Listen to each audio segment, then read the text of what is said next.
Assalamualaikum dan salam sejahtera.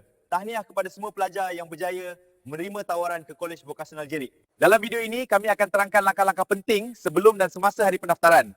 Pastikan anda tonton sampai habis ya. Pertama sekali, pelajar perlu membuat semakan tawaran melalui laman sesawang yang ditetapkan.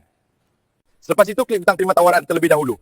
Barulah pelajar boleh memuat turun surat tawaran, buku tawaran dan dokumen berkaitan KB Jerit. Jangan lupa, cetak semua dokumen tersebut untuk dibawa semasa pendaftaran.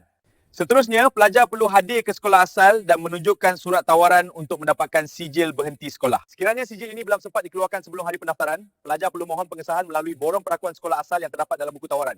Pastikan semua dokumen telah diisi dengan lengkap dan betul. Susun dokumen mengikut arahan. Senarai semak pendaftaran KVSMT diletakkan selepas helaian buku tawaran kemasukan murid. Jika anda menerima tawaran Kolej Kediaman, pastikan senarai semak pendaftaran Kolej Kediaman diletakkan selepas helaian pendaftaran Kolej Kediaman. Susunan dokumen yang kemas akan memudahkan urusan pendaftaran. Pelajar perlu menyerahkan buku tawaran yang lengkap kepada garu kelas atau wakil yang bertugas. Bagi pelajar yang ditawarkan Kolej Kediaman, serahkan dokumen pendaftaran Kolej Kediaman kepada petugas yang bertugas. Dan yang paling penting, hadir dengan berpakaian seragam sekolah lengkap serta mematuhi peraturan berpakaian dan kekemasan diri. Pastikan semua langkah ini dipatuhi bagi melancarkan proses pendaftaran anda. Tahniah sekali lagi dan selamat datang ke dunia pendidikan teknikal dan vokasional. Jumpa anda pada hari pendaftaran.